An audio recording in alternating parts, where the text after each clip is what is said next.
Hello guys and welcome back to the channel. Today we're going to take a look at the Anvil Liberator. Now this ship is very interesting. It is labelled as a capital ship, which I found quite surprising, with a length of 122 meters, but it does encompass some excellent components. We have, most of them are large except for the computer, which is medium, and the scanner, which is medium, which makes sense because it's not really a search and rescue ship, nor is it a long range combat vessel. So there are some features on board that I think a lot of versatility will come from the Anvil Liberator. Now, its closest competitor, you could argue, would be the M2 Hercules. I think the Liberator, with its excellent long range, will trump that ship. I can see this being used in a military role. I can also see this being used as a civilian market, shipping players from point A to point B with their small fleets, or maybe they've got multiple ground vehicles. The design layout is very impressive. There's also going to be quite a lot of utility on board the ship itself. It will be fairly easy to run. It's a two-man crew, which is a huge tick in my box. So it almost certainly presents itself as a ship with a lot of versatility and the ability to multi-role in quite a few scenarios. So it is a very good, interesting ship to have in your fleet. So as you can see, the ship itself does have a entry and exit ramp for the ground vehicles, one located at the rear and one at the front, of course. Then we do have the two landing pads on top for smaller fighters, and then another one right at the front of the ship, which is for ships of the size that are resembling a Pisces and or an Origin, or ships of that nature. Now, let's talk about its defense. There's not really a lot going on defense-wise. We have a manned turret and a point defense turret. You'll notice that there are no protection towards the rear. The engines do appear to block the field of view of the turrets, especially the back, so that could be a problem, and there's no defense on the belly, so you are going to be vulnerable.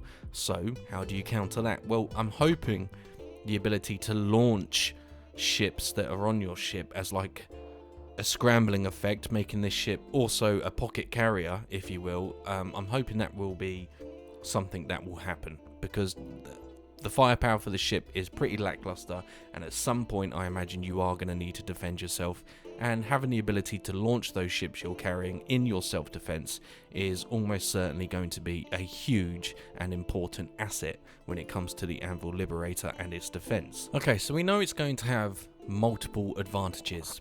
The ability to carry ships and ground vehicles in itself will prove almost certainly very useful in the future, and the fact that it's labelled as having extreme range with a large jump drive is going to make your life fairly easy, I would have thought. Now let's talk about some of the different applications or scenarios where we'll find Anvil Liberators being put to use. Now, I originally didn't pick one up because my thought process was, right, okay, so I've moved my fleet from point A to point B, now what? You know, I'm happy where I am, I've set up my colony at XYZ, and I'm happy for it to remain there.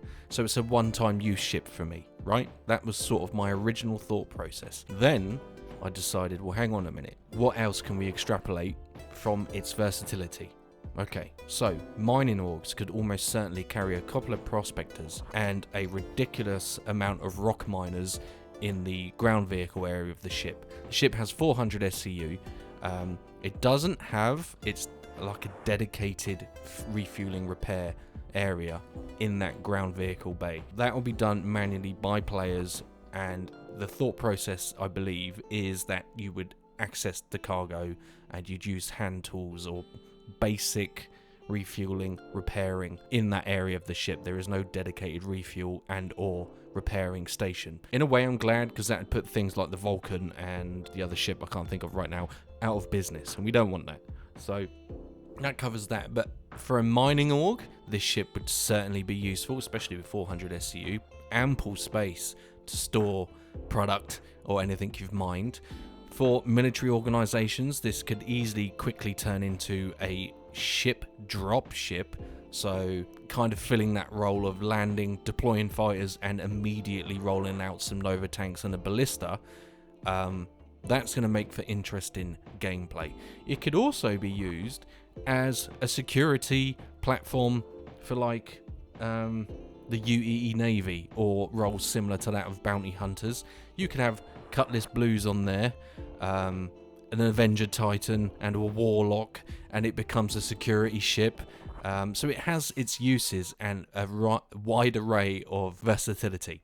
The more I thought about it, the more this ship was beginning to appeal to me. So it is going to be interesting to see how this ship develops. Okay, let's now take a look at the internals of the ship and its layout. Now, obviously, it's a concept ship, so things could change at any point. But what we do have is a glimpse into an original sort of concept of how they might end up building this ship. It looks fairly solid, kind of makes sense for you and your extra crew member. So at the front we have the cockpit, we have a ship entry point with it looks like a elevator that takes us to the bridge cockpit area, and then various corridors leading to a component room leading to the engineering, and a kitchen is also in that sort of area. Then we have the engineer reactor room, a sleeping area, another corridor that leads to the docking collar, and then a turret access. So fairly simple, fairly humble. It doesn't need to be anything complicated. You need to get from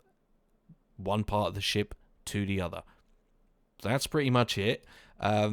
It's not your responsibility for the ships landed on the deck, right? That's going to be down to the crew that are operating those ships. They have their own personal area.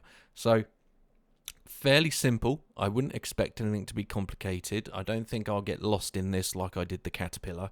That confused the crap out of me for a while. But fairly simple, standard stuff. So you can see this is the corridor with the turret side on it. There's a turret lift. There's a docking collar, which is brilliant because we can do ship-to-ship docking or ship-to-space station docking. At some point, I imagine that is going to be an important feature and asset to have on board the ship. Then we have the pilot's quarters and ready room. So we have an armory and a jump room. So you'll get the passengers to strap in as you go from jump point to jump point. Storage lockers, a landing pad access, 6 suit lockers, another times 8 suit lockers, bathroom, 4 storage lockers, another bathroom, vehicle bay access, engineering access, docking, lift, medium battery, and then we have this whole area dedicated to engineering. So we have large cooler, large shield generator, large jump drive, gravity generator, large cooler, large shield generator, large power plant, lift, cargo access, and surface access. So I like that all the components are very easy for your one turret gunner engineer to access everything in that sort of dome area of the ship. I think that's brilliant. Of course, that does come with its own problems, i.e. if there is a critical strike on that particular area of the ship, that is going to cause a lot of bad problems. So in the vehicle bay of the ship, it's also quite well thought out and structured, in my opinion. So as you can see in the bottom of the screen here, we have the crew quarters and bridge, cargo storage with 400 SCU, and yeah, it looks like a fairly spacious and well thought out place to operate from. Maybe do basic repairs and refueling from your cargo, or store the mining materials if you choose to use this ship in a mining org. And then opposite that we have the separate deck for the pilot's quarters and ready room and the armory, etc. So you could easily fit loads of ground vehicles in here. I'm convinced of that. So the Anvil Liberator then is a great ship, great in concept, and sounds solid on paper. Excellent range. It can almost certainly fill multiple roles depending on what your interests are, what your favourite profession will be in and around the verse. There's a lot to this ship and it offers quite a lot. However, there are some concerns I do have with the Anvil Liberator, and that would be security. What's to stop if you're running this ship clean, i.e. no ships on board, no ground vehicles, what's to stop, say, a cutter from landing on your ship with at least 6 people in the back, or a Pisces for even that matter, and you getting boarded and it causes all kinds of problems? Is there a mechanic or solution to preventing that from happening? I'm not so sure there is. That is something you might want to consider. Also, I know we're getting the trespassing mechanic coming to ships, which will be extremely useful. Is that going to deter stowaways? Will they get detected straight away and you get alerted to their presence so that they can't steal any of the ships that you are carrying? Maybe you're carrying them for a customer, i.e. like I said, a new player maybe wants to get from point A to point B, he's just trying to feel the game out, and then someone comes and steals their starter ship. That sort of stuff, I think, is a concern, and I'm sure there will be ways around it. At the moment, though, I just think it's something that should be considered. Maybe even if you hire some extra security personnel to sit in that ready room alongside the pilots that you're carrying on their journey, just for that little bit of extra security, which does make the two-man crew thing a little bit vulnerable. I do see it as a weakness of the ship. It's good because it's easy to operate. It's bad because it'll make things harder for you to defend yourself if something awry should happen. So there's pros and cons. It's just something I think needs to be thought about regarding security of your ships, your customers' ships, and all that sort of stuff, if that's what you're doing. So unless you're in a large org, then of course you won't have to worry about these things, but it is something I would like to see sort of written down in paper. Okay guys, so that was my video on the Anvil Liberator. I do think it will have a very, very prosperous career throughout the verse. I think it will be extremely useful, and I look forward to its arrival. Bit pricey, $575, and we'll wait and see how much it costs in game. Quite a good amount, I would have thought. Only time will tell. So thank you very much for watching, guys. I hope you enjoyed today's video. If you did, you know what buttons to press, and I of course will have Star Citizen content en route to your location very, very soon, much sooner than this one. Thanks for watching. Cheers.